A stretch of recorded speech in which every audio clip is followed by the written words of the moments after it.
cruiser bike na merong V4 engine. Yo, what is up? My name is AATV. Samahan niyo akong i-review ang QJ Motor SRV 600V.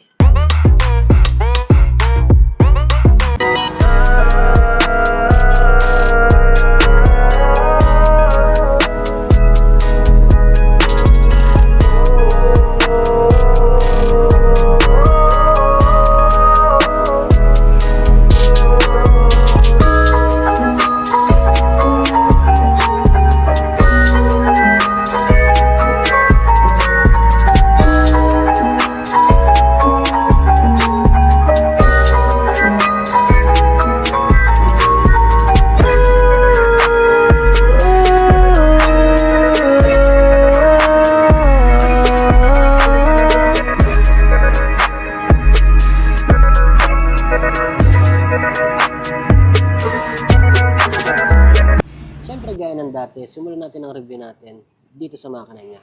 561cc displacement, liquid cooled, fuel injected, 4-stroke, 16 valves, 90-degree V4 engine. May power na 67 horsepower at 10,500 RPM. May torque naman na 54 Nm of torque at 8,000 RPM.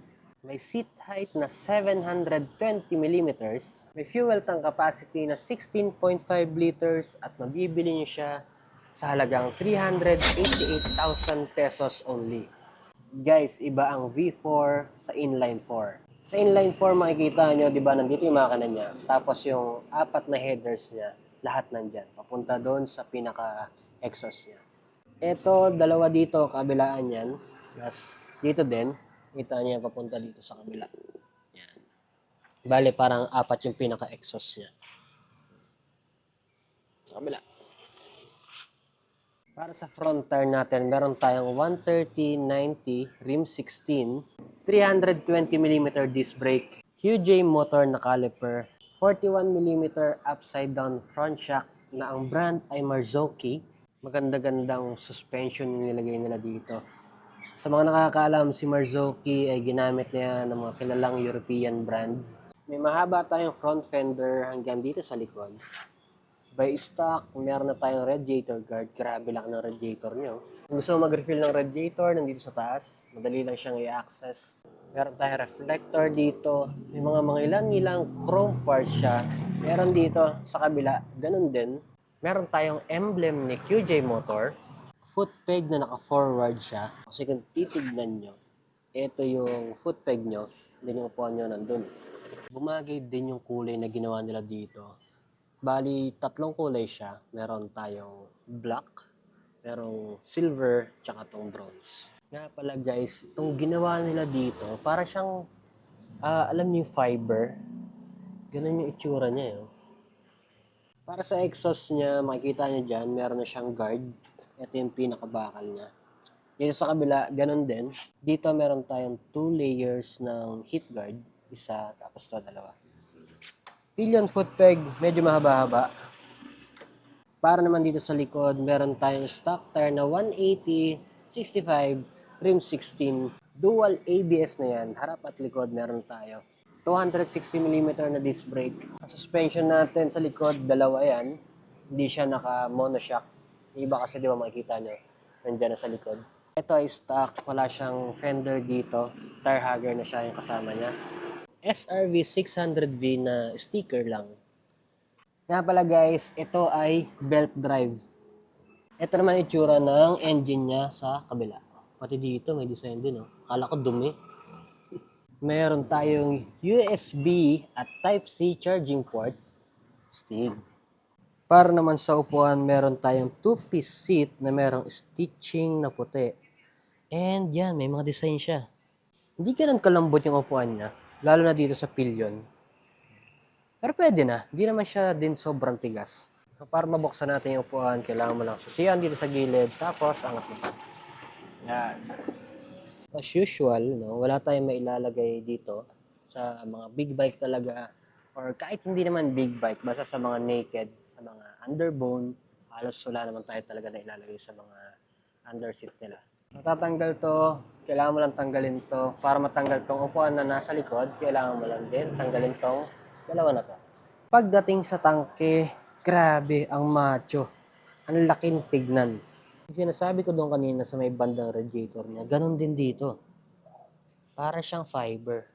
Tapos tinan mo to, parang eroplano eh.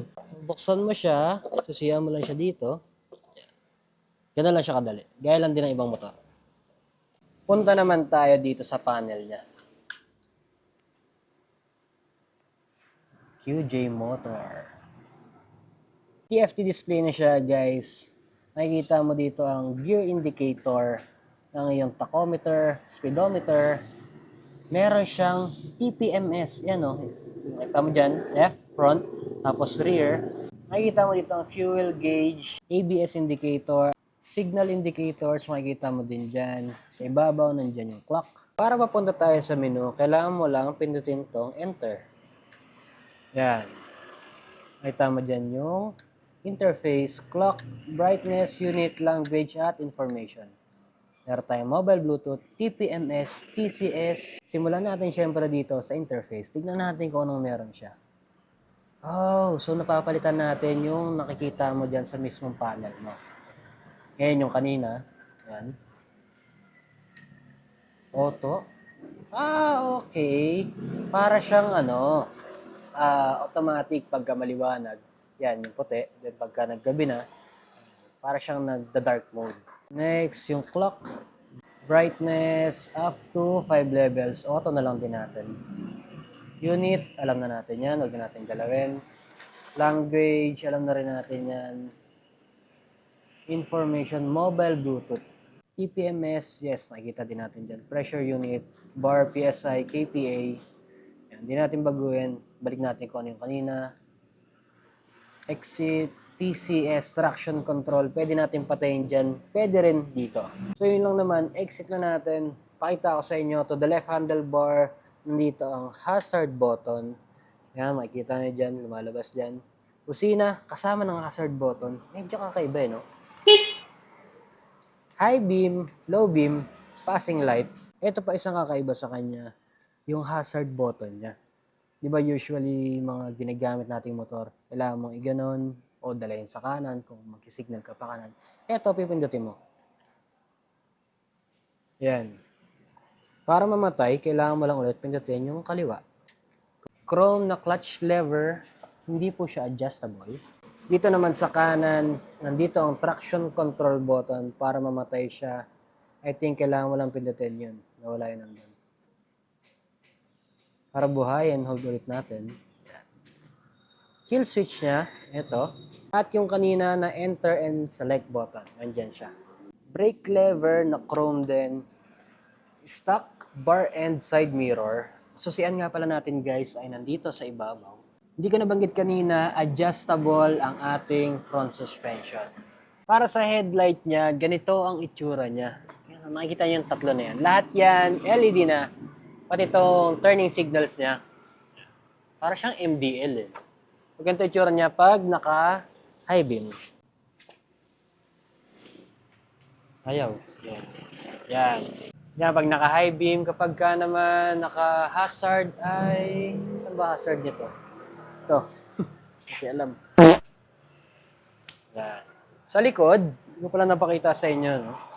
Ang brake light niya sa likod, kasama na nitong turning signal niya. Si QJ Motor, ang nag-cater sa kanya ay si Bristol. So yun lang naman guys, seat height check tayo. Sound check na rin tayo. Tapos testing na sa alsada. Seat height check, I am 5'9", 77 kilograms. May seat height na 720 mm, may ground clearance na 140 mm, at may timbang nga pala to na curb weight na 219 kilos, at ganito yung tsura natin. Ang baba niya, kita nyo, nakabend pa yung tuhod ko. Siguro kahit mga 5'3", kayang-kaya to. And yung 219 kilos niya, hindi naman ganun din kabigat. Maganda yung kanyang center of gravity. So, sound check tayo. V4 engine, ganyan ang tunog niya. Napainit naman na natin to kanina, kaya testing natin.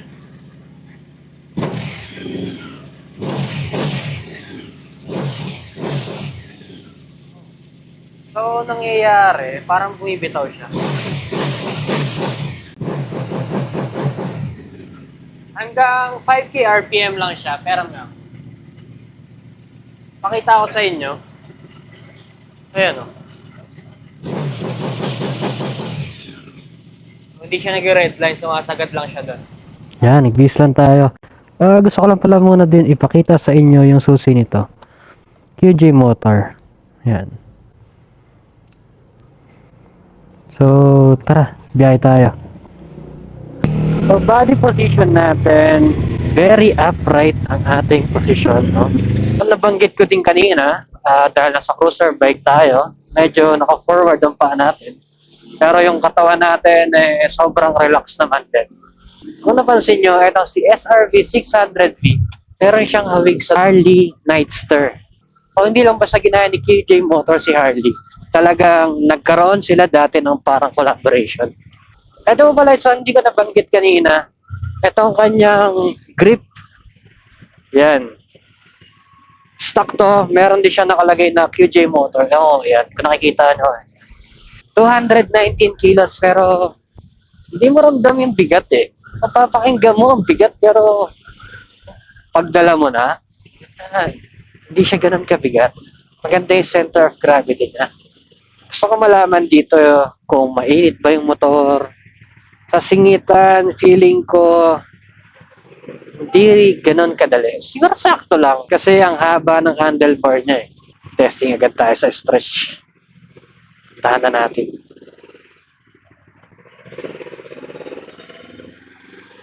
Yeah.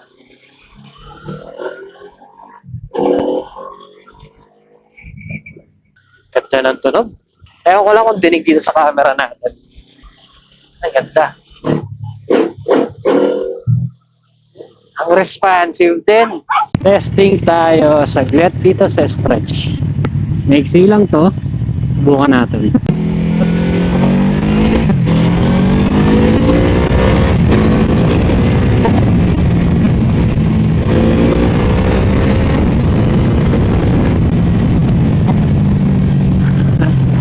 Ayos din. Yung power niya, feeling ko nasa gitna eh. Doon ko nararamdaman yung hatak eh. Pag pumalar tayo ng mga 3rd gear, 4th gear, o mid RPM yan. Doon natin mas nararamdaman eh. Ikot tayo. Tingnan natin kung di ba siya mahirap i-delta.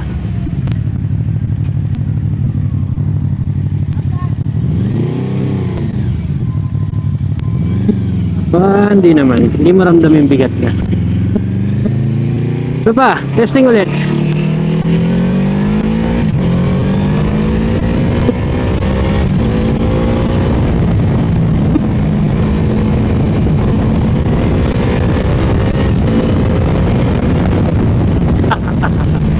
Sarap din gawin eh. Ganda na tunog. Siguro lalo na kapag nag-aftermarket ka pa dito ng 5.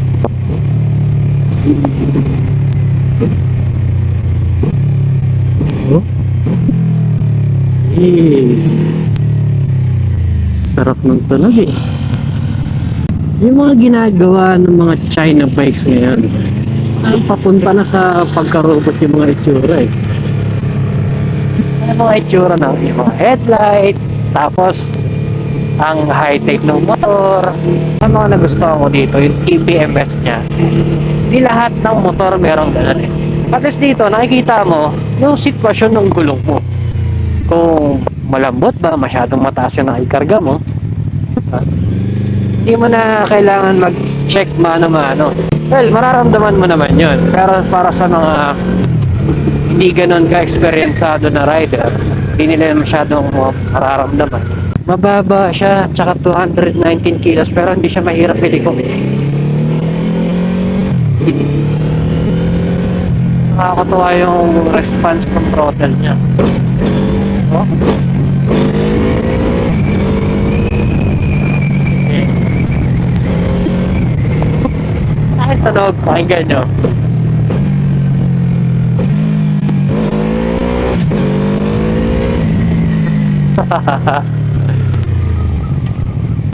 Kailangan ko nakatesting ng V4 engine.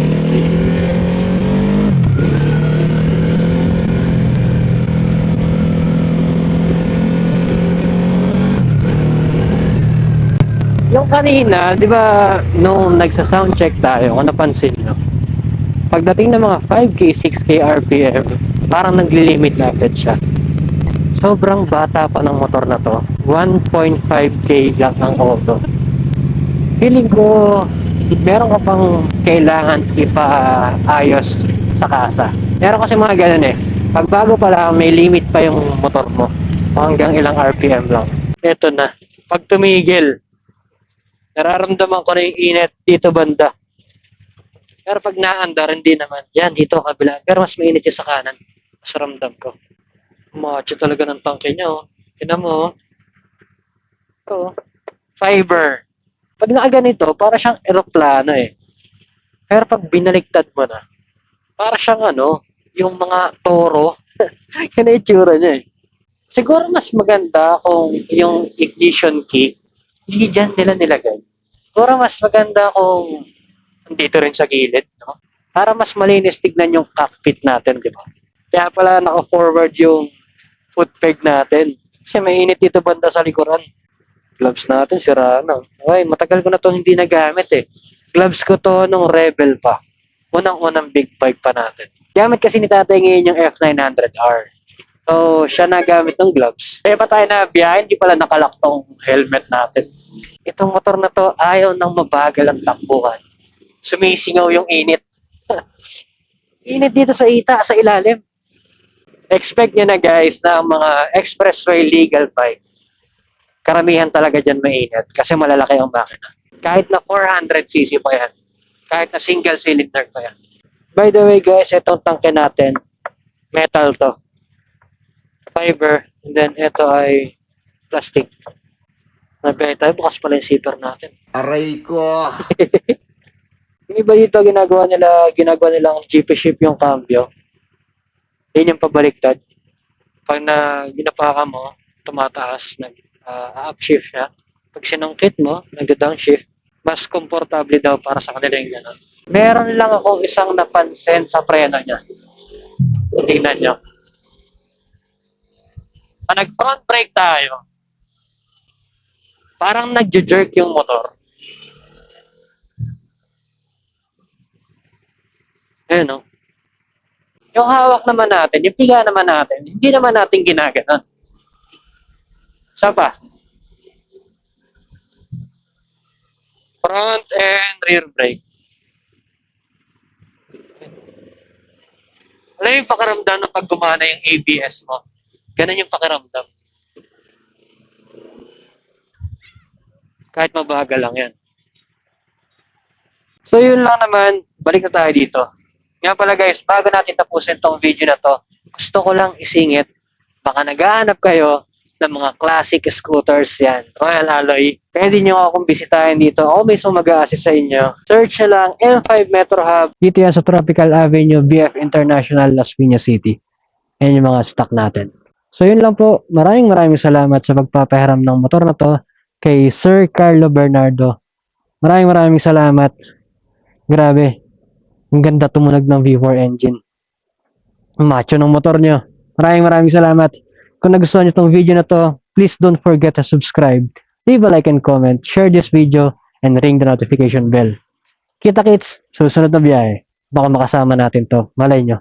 One day, no? Makasama na sila mag-ride. Out.